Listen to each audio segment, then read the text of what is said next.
Hey there, it's Ryan from Suck My Fanfic. In advance of what we imagine will be a very lucrative Season 2, Alex and I have been pouring boatloads of cash into technological advances for the podcast. Now, I don't want to give anything away, but it's gonna be amazing. It's the reason everybody's fired up this season. Now, today, as is usual, we have an episode hosted by a fellow podcast. But today, as is not usual, these guest hosts took it upon themselves to write an original fanfic for us. The podcast today is hosted by, which I'm sure you already know by now from the title, unless you're illiterate, in which case you've found the perfect media outlet, our dear friends at Drinkipedia. Now, Drinkipedia is hosted by Matt, Audra, and Jason, and it is a podcast where one of the hosts has a week to learn all about two topics, then gets sometimes sloppy drunk, and tries to teach the other two all about it. It's great fun. They're a really good friend of the show. They're awesome, fun people, so definitely go check that out if you haven't right now. Also, just a note, at one point Matt says that he's taken the progressive step to not name an Italian character Mario. Don't pat yourself on the back too hard there, buddy, because you did end up naming him Tony. Offensive stereotypes aside, please enjoy what I consider to be a phenomenal episode of Suck My Fanfic from 2/3 of the Drinkipedia podcast. Bye, guys. Amazing, so amazing. Ooh, get drunk on Drinkipedia, they're amazing.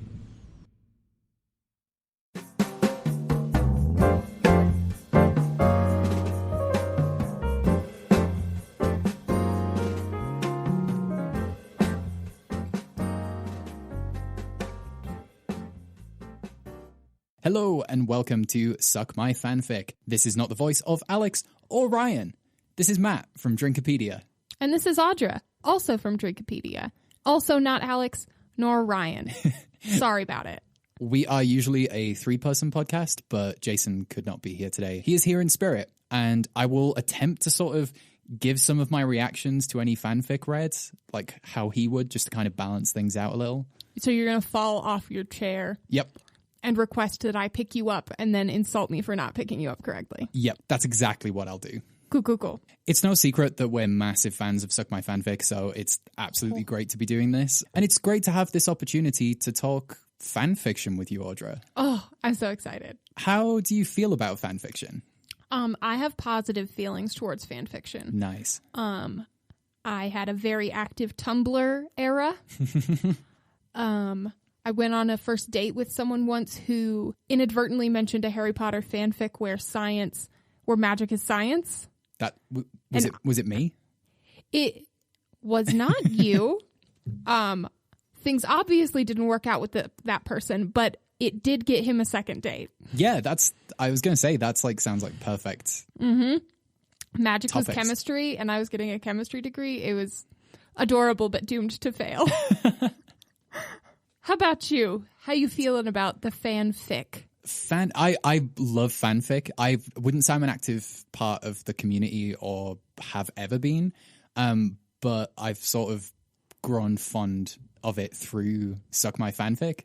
Oh, yeah. Getting to hear a couple of new fics every week. It's just great. I wrote a lot of fanfic when I was a kid. The first things I wrote were like Lord of the Rings fanfiction and stuff. Why am I not surprised?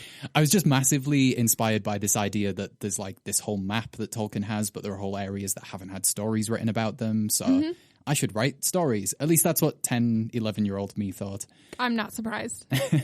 I just kind of write it like for a joke, which sounds bad, but like I've written one for today's episode. And I wrote one, the Finding Nuamo one. Which was in both Alex and Ryan's top 3. Yes, it was.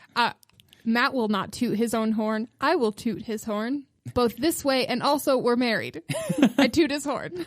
In the spirit of Drinkipedia, our usual podcast, we have got ourselves a drink each. And if you don't mind, I'd kind of like to start with the fanfic that I've written, especially for this episode. Yes, please. I know that Alex and Ryan are Neil Gaiman fans. Ooh. The two of us have just read American Gods. Ooh. Watched the TV series as well. It's first 2 seasons. Not quite as good as the book. But the first season's great. yeah, first season was good. American Gods, yep, very good. I've decided to write in the book. They have these chapters that are called "Coming to America," and it explains how different gods arrived in America, in the hearts and the minds of the people. Mm-hmm. So I've written my very own one of those. Tried to emulate the style of Neil Gaiman, probably failed massively. But It's fine. Read me your art. Present me your worship.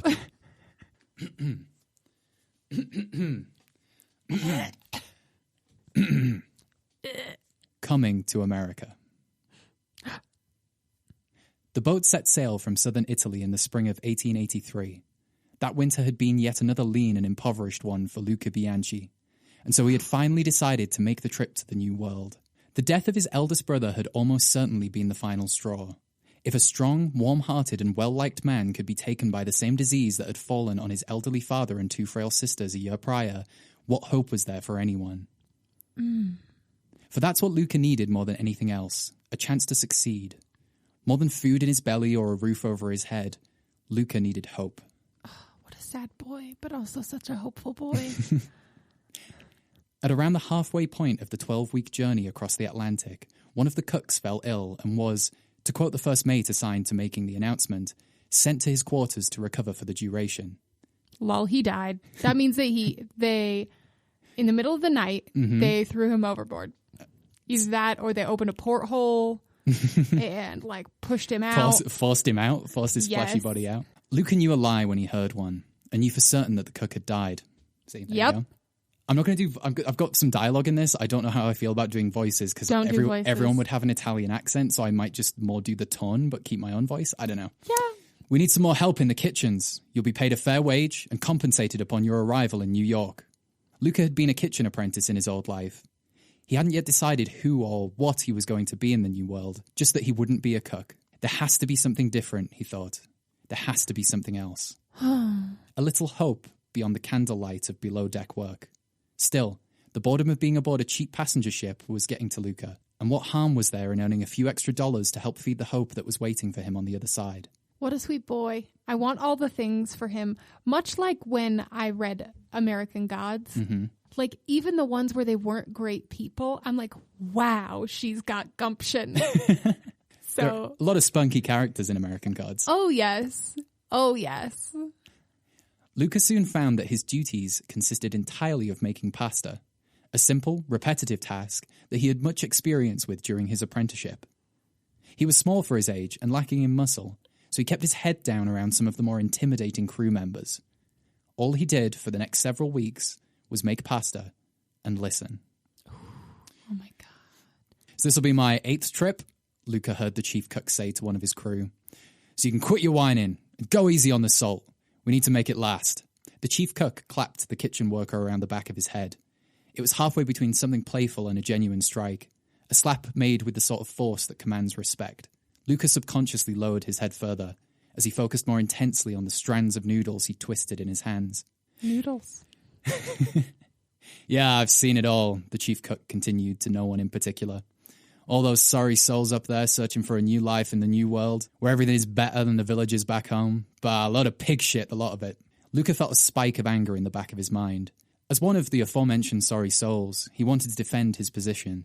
He wanted to tell the chief cook about his father and his frail sisters, and his capable brother who had withered away in his prime. He wanted to tell the cook that the idea of hope is better than no hope at all, but he didn't. Okay, question. Yes. Am I supposed to want this chief cook dead? Because I do. Yeah. Immediately. He sounds like an asshole. He does. One, because, like, the clap on the back is not between everything. Mm-hmm. Like, clapping a little bit too hard. I don't know. Living my life, I've known as a woman. I've known when people have said something, like, as a joke, but a little bit too intensely. Yes. So you know they mean it. So I feel like a clap on the back a little bit too hard, so you know that he means that he'll kill you. Mm-hmm. And that all your hopes are ruined. Like, I know everything. And screw this guy. Yep. Hope he dies. It's fine. Whatever. Luca kept his mouth shut. Instead, Luca kneaded the dough on the table with a little more force than normal. His rhythmic palms released a great amount of stress, and he thought about all of the reasons why the cook was wrong. Luca thought the word hope with every push of his thumbs, and new world with every twist of the now-formed pasta. There is hope in the new world, he told himself. It became almost like a mantra. Yes. Even if it's the exact same as the world that you came from, like whatever it is, it's different. Sometimes you just need different. I'm really mad at this cook, at the chief cook. Honestly, that's going to be the uniting thread. Nice. Because maybe someone just needs a second chance at life. I'm really just glad that I don't have to be this cook and live with such a miserable person all the time. He said like 2 lines and I'm already hating it. Now, there were many noodles to get through each day, enough to provide a basic meal to each man, woman, and child on the ship. The job, combined with his thoughts of hope, became a daily ritual for Luca. The people above deck began to comment that the meals were filling their bellies more than they had at the start of the journey. Of course, they gave thanks to Jesus, Mary, and even Pope Leo XIII, but they did not offer thanks to Luca. One evening, about a week before their arrival in the harbours of New York City, Luca was cleaning the kitchen tables when the chief chef, a man he had come to know as Tony, stumbled into the galley. A man that he'd come to know as absolute asshole stumbled in. He was drunk on wine from the captain's table, and he walked across the room toward Luca. He was drunk on power. Pasta power. Luca could smell the alcohol in his stale breath. You ought to jump right off the side of this ship now, kid. You'll have a better chance of surviving there than the stinking place you'll end up. Luca furrowed his brow and began to clean with more purpose. Tony was harder to ignore without other kitchen workers present. It's always the same stories I hear at port about the hatred for our people. Last in, first out. That's the way of the new world, the American way. So you can't tell, but these are Italian. I'm doing a Northern English voice. That's just all the voices that you do as like a voice. Yep. Is just Northern English because you are Northern English. Because that's my voice. I just don't want to offend anyone by doing like a Mamma Mia. You don't want to assume that all of these immigrants are Mario. Exactly. I could have called him Mario. But you didn't. And I appreciate that. Last in, first out. That's the way of the new world, the American way. With each of Tony's derisive words, Luca saw the faces of his dying family members. Go to the new world, Luca. You're a smart kid. You'll have a better life. Go, Luca. There is a place for you there. There is hope. And then there's the Irish. No one hates us like the Irish. Tony continued to lecture his unreceptive audience of one. They were the new. Now it's us. Those damn micks should be thanking us. We took their heat away. Yeah, mix, right? Throwing a slur in there. I hope he dies. I know that you wrote this fanfic. Don't do this. Okay. But if I were a very forceful person, I would make you stop and rewrite the end so that he dies. To make sure he dies? Yes. I guess we'll find out. We took their heat away. And now a working Irishman stands a chance in America, all thanks to us, thanks to the blood of our brave countrymen. Tony put his arm around Luca in patriotic solidarity, a feeling that Luca did not share. Without thinking, Luca shrugged and pushed his boss away from him. That's an act of violence if you're a dick. There was a moment, one of those moments that appears to last a lifetime, but in fact is no longer than a few seconds, where Luca thought that Tony would surely beat him. And perhaps, in that short moment, Tony considered it. However, the effects of the wine had swung in Luca's favor. Because I'm assuming, because this is a coming to America story, I'm assuming that whatever God it is, he's attributing it. Luca is attributing it to the wine. But I am assuming that it is the God. Ooh. That's me having read American Gods. That's me. I'm going to pretend that didn't happen, said Tony. But you're to stay here all night making tomorrow's pasta, or I'll dock your wages. You hear me, boy? You didn't let me touch you. That means you have to work more, secretary. Luca nodded obediently, thankful to not be receiving something worse than a clip around the ear. Tony stumbled up the stairs, muttering to himself as he left. Luca gathered flour and eggs and began to dirty the table he had just finished cleaning. Hope, he thought, as he combined the flour and the eggs. There is hope in the new world. Yeah, there fucking is, Luca. Yeah, there is. As he began to shape and form the pasta, intrusive thoughts entered into his ritual. They were his own thoughts, but he heard them in Tony's drunken slurs. There's no hope in the new world. There's no hope. No hope in the new world. No hope. Luca finished the batch of fresh pasta at around 3 a.m. He would need to be awake in 2 hours to assist in the breakfast preparations, but he had lived on less back in Italy when he'd been taking care of his sick family. I'm just crying. As Luca was about to extinguish the lamps, he heard a deep and booming voice from behind him. Hope, the voice spoke. At first, Luca... Actually, you know what? Any guesses on which god this is that I'm writing about? Because it's coming from Italy, I would have said any of the Roman gods. Mm-hmm. But it's so much after the Roman gods. Yeah, it's like late 1800s. Yeah, and also you're a dick, so... I am. I'm a known dick. So I have 0, because I'm assuming it's a curveball. At first, Luca thought that the voice had come from within his own mind, but the more he thought, the more he realized it had been external. Before turning, he thought that perhaps Tony had returned to play a trick on him, but Tony's voice was not so deep. Luca looked over his shoulder to see ribbons of pasta spinning in the air above the table. Oh my god! Have you got it? Yep. It's the spaghetti monster. You did say, you guessed curveball. It is a curveball. Yeah. I'm a dick. He reached for a lamp and quickly raised it in the direction of the shapes. He watched as the pasta formed into a solid shape. I shouldn't have used shape twice there. That's incorrect. He watched as the pasta formed into a solid shape, similar to a ball of yarn, before it span out into appendages. Eventually, the features of a friendly but commanding face began to form in the center of the ball. Oh. Hope, the voice once again spoke. I think I want to follow the spaghetti god. This time it was clear that the voice was coming from the pasta entity in front of Luca. For whatever reason, likely confusion for the ridiculousness of the entire situation, Luca simply froze.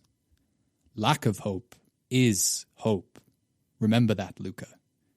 The young man stumbled backward upon hearing his own name. Who? What are you? The question barely escaped Luca's lips.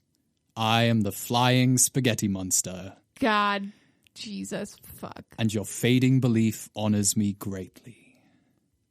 A sudden acceptance washed over Luca's face as he relaxed his posture. Oh, I see. I'm hallucinating. I've been overworked. Yes, you have, Luca. And you will continue to be overworked for the rest of your days in the new world. But I am no hallucination. Luca had no words, and so the pasta monster found them for him. I seek worship from those who want to believe, but who have found futility in their belief. You, Luca, have come to accept that everything you believed was a lie, before even seeing it for yourself, which is still faith, or should I say, a lack of faith built on a foundation of faith, which is a delicious flavor to consume, I can assure you. I think I do follow the spaghetti god. I should really look into what the afterlife looks in spaghetti monster. Loads of meatballs, I reckon. Oh, God, we just went vegetarian. This is a weird situation for me to find myself in. What do you want of me? Luca asked this question without thought. This hallucination, this vision, was speaking to him on a level he could not comprehend. All he could think to do was serve. Do what you've been doing, Luca. Feed my flesh to the people of this ship, and I shall fill them with your faith, as I have filled them throughout this voyage. Do this, Luca, and you shall be rewarded in the new world. Their bellies were more full. And with that, the noodles fell to the table, and Luca rested. The following evening, the bellies of those aboard the ship were once more filled with the pasta Luca had made. He watched as the people were thankful once more. There was a buzz of celebration on board that night, as the first mate announced that they were 5 days from arriving in New York City. The vomiting began the next morning. It was mild at first, but soon people were spewing blood all over the side of the ship. Oh my God, this is not okay. The majority of the crew remained in good health, but nearly 3/4 of the immigrants aboard died within 48 hours of ingesting their final meal. Luca, however, remained in perfect health. He had eaten the very same pasta, but he was spared, and so he gave thanks to his pasta god, while simultaneously cursing his name for taking the lives of his countrymen. Shit. That's a tense relationship with a god that's a realistic relationship with a god if I've ever seen one. To protect the health and well-being of those left alive, the bodies of the dead were simply tossed into the Atlantic. No burial, no ceremony. By the time Luca saw the Great Statue of Liberty, he was aboard a ghost ship. Due to the booming industry of New York, the factories were relying on the arrival of new workers from the old country. As so few people had arrived that week, Lucas soon found he had the pick of potential employers. He became an apprentice for a man involved in the insurance business, a business that involved collecting great amounts of money in order to provide security to those with something worth protecting. Oh. Before long, Luca rose to have an office of his own. He started a healthy family and purchased real estate across New York. Why do I think he's in the mafia? All while gathering a vast fortune from people who showed a lack of faith in others, or a lack of faith in the system, or simply a lack of faith in chaos or chance. Ooh, why do I really think he's in the mafia? Luca made sure to give thanks to his flying spaghetti monster every week by making plates of fresh spaghetti for his family each Saturday. He did this into his old age, when he was a great-grandfather. Hope, he muttered, as he looked down at his old hands and kneaded the pasta dough. There's hope in the new world. Very good. Thank you. Absolutely loved it. He's definitely in the mafia. Almost certainly that's how he spent his days. Criticisms. Tony should have died. Maybe he did. In the puking thing, I wanted to hear it explicitly at length. I should have specified. I wanted to hear that. Second draft, I could do that. Thank you. Next time we're on Suck My Fanfic. It's weird. I have like questions for you because I wrote it this morning and just haven't read it aloud. You're the first person who's hearing it. So I kind of want some feedback. I feel so special. Shoot. Is it nice and similar to the other Coming to America stories? Yes. It feels similar in them in that there's a little quirkiness like Neil Gaiman. Everything Neil Gaiman does is hella quirky. Mm-hmm. But also has the foundations of is that the like premise of the belief in the spaghetti god? No, that part is like entirely different. It's did you invent that? Well, because it's like it's a parody religion. Yeah, but does it have tenets? Does the parody religion have tenets? I think it's more what I tried to hit on, which is that it's faith, but while having a lack of faith. Cool. It's religion for atheists. It's cool. You don't believe in the thing, and therefore you should believe in something ridiculous. Yes. And so that's what I tried to do with that. So it holds true to the at least spirit of the tenets, spirit of the imagined tenets, whatever. Mm-hmm. Neil Gaiman does that with holding true to a lot of the tenets, even if they're undesirable. Yes. Of a lot of the gods and American gods. It's written in that way of like following a person and then the reveal of the god.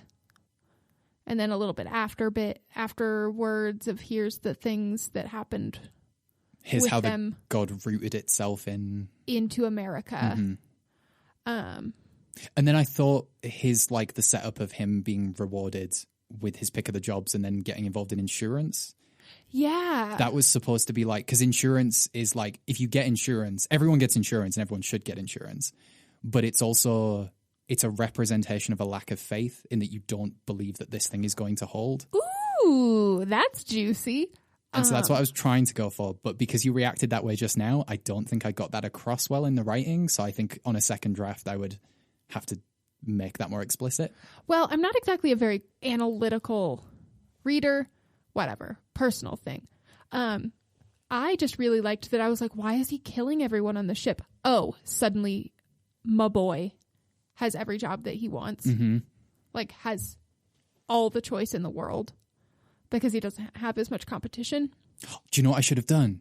What? Instead of the line about the people praising Jesus and Mary and the Pope, which was just who Italians would be praising at the time, I should have said that they were giving thanks to the new world and thanks to America. Like, because that shows that they have an absolute faith that this is going to be perfect. Instead of the cynical faith that What's-His-Face now has. But going back on myself, I don't know if I like the spaghetti god anymore. Mm-hmm. Because Tony is almost a prophet. Yeah.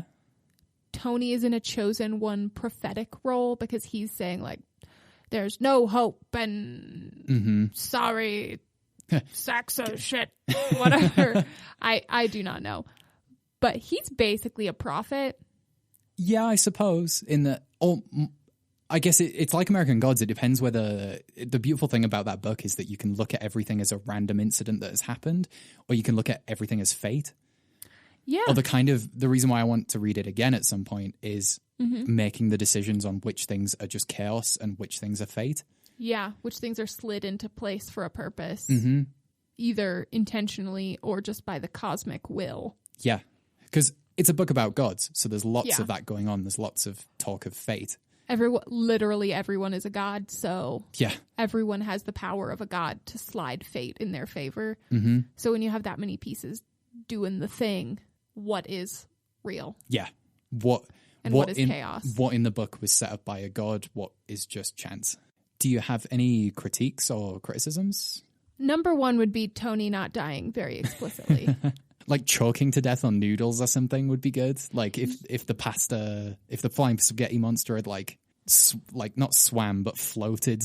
Oh yeah, to his undulated. cabin. Yeah. Undulated. Like he wakes up, his eyes open, and he's just like the spaghetti monster is over him. Just force feeding him pasta until he dies. Yes. But then again, is Tony a prophet of the spaghetti monster, spreading the good news about a lack of hope?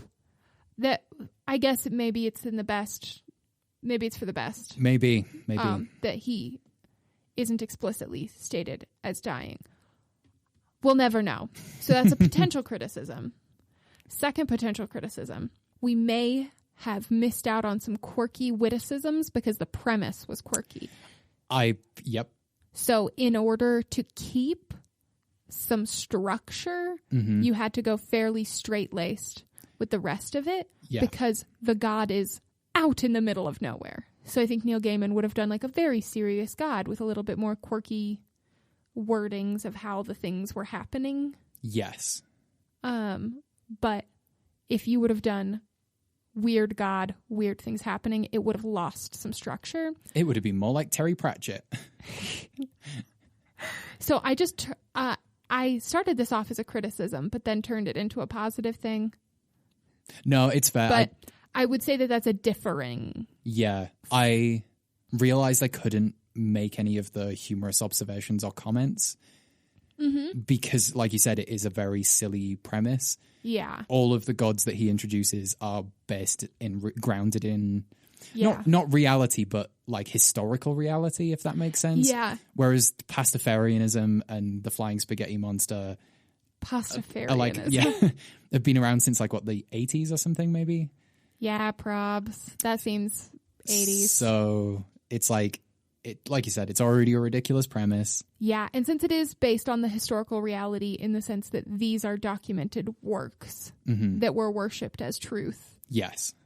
across the world, it gives it a sense of weight Yes. and legitimacy as a theology in and of itself. So that you can make a humorous comment. Like, so, I mean, Mr. Nancy's Coming to America story is kind of like that in that he says things that are funny and humorous.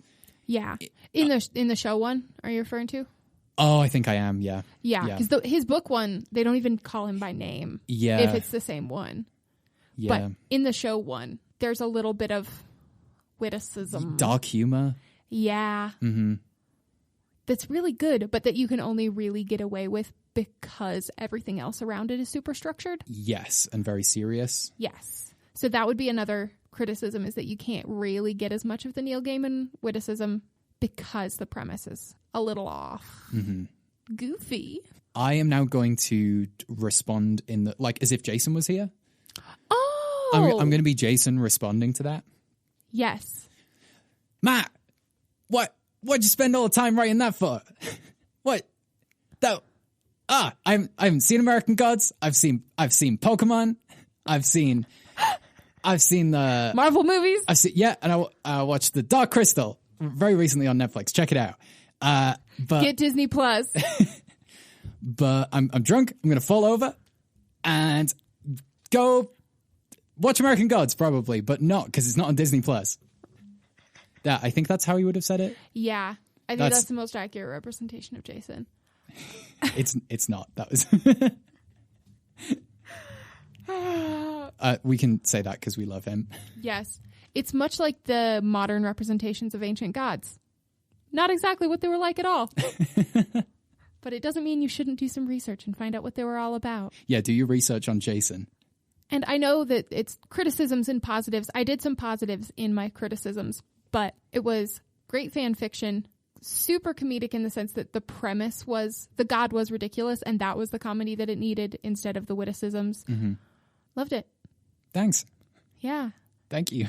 I'm not a critical reader of sorts. Maybe Alex and Ryan could give some good feedback on this, or anyone who's listening. Just, get in touch. Do you like American Gods? Do you think that was true to the style? That's what I was trying to do. The spaghetti monster had to come to America somehow. So, yep, got here somehow. All right, well, thanks me for that fan fiction. Oh, yes. Thanks me for listening to it. Alex and Ryan do this cool bit at the end of their podcast where they ask each other what they're stoked on at the moment. I thought we could do the same thing. Audra, what are you stoked on right now? I think I'm stoked the most right now about The Good Place. Hell yeah. The Good Place is back. For its final season? For its final season. I'm just generally stoked on stories that decide when their ending is on their own terms. Yep. So it's wonderful story, wonderful characters, wonderful questions about philosophy and life, and the story gets to end on its own terms. Which is just brilliant. Yeah. So a lot of people are sad that, it's the last season, but they get to tell the ending they want. Yeah, instead of dragging out a sitcom for years on end like most of them do. Yeah, so it dips in one section and then everyone's excited about the final season just because it's the final season. Mm-hmm. And then it has lots of schmaltzy moments, but then doesn't actually hit the emotional end points of the story. Looking at you, The Office. Yeah, looking at you, The Office. And I love you, but I'm looking at you with both eyes. Yep. Could have ended 3 seasons sooner. Yep. Excited about The Good Place. Glow is also doing the same thing, where they have a final season. Nice. Where they get to plan out the end. Wonderful. Amazing. Only in America would there be the problems of things not having the end they're supposed to, because it's all money based and how. Yeah. The UK does set endings. Pretty much for everything. And shorter amounts of episodes, but more things, and they all have an ending that is appropriate. Pretty much. If you're going to get cancelled, you're told well in advance so you get the ending. It's not just setting up a cliffhanger to see what happens. In the hopes that you'll get that final season. Matt. Yes? What are you stoked on? This week, I am stoked on professional wrestling, I always am. Oh my God, me too. I didn't say anything professional wrestling based because I knew that you would. Look, everyone, you may have a preconceived notion of what professional wrestling is. You're probably wrong. It is live theater for the masses. It's the greatest development in live theater since the amphitheater. Yep. Fight me. Yep. Well, they would in an amphitheater. Fake fight me. It's just beautifully crafted soap opera style characters of long form storylines, and it's the industry's kind of hitting this big peak now where there's new TV shows debuting on some cable channels, lots of stuff available online. There's so much going on. There has never been a better time to get into professional wrestling. It's like every person out there who thinks, I just watched The Bachelor or this scripted reality television show. Imagine those types of storylines, but with incredibly athletic people who do stunt fighting. Mm-hmm. And the key part for me as someone who loves narrative is they must be these characters 24/7 whenever they're in public. Yes. So it's a constant live performance of these personas. And that to me is incredibly interesting. Mm-hmm. We went to even a local show. Yes. It was amazing. Yes. Respect women's wrestling. Yes. It was phenomenal. Mm-hmm. Just the amount of talent that is currently in the professional wrestling industry, from WrestleMania down to your local independent. Yes. Well, we'll hand things back over to Alex and Ryan. Yes. If you like this, if you liked us, you can check out our podcast, Drinkipedia. It's us two, but also with a third person. Mm-hmm. We're a drinking game where one person has a week to learn 2 topics, and on the podcast, they have to get drunk and teach those topics. It's drunk history, but the full curriculum. Everything that's on Wikipedia, which is everything. You can check us out on Apple Podcasts, Spotify, Google Podcasts, pretty much your favorite podcast platform. And you can follow us on Twitter at DrinkipediaPod. Thank you again to Alex and Ryan for this time to let us have some fun with an American Gods fan fiction. This podcast is amazing. We know if you're listening to this, you definitely support them already, but we encourage you to support them in whatever way you can, in any way possible. Also, if you are a regular Drinkipedia listener who is listening to this for the first time, go back, listen to their entire back catalogue. It's great content.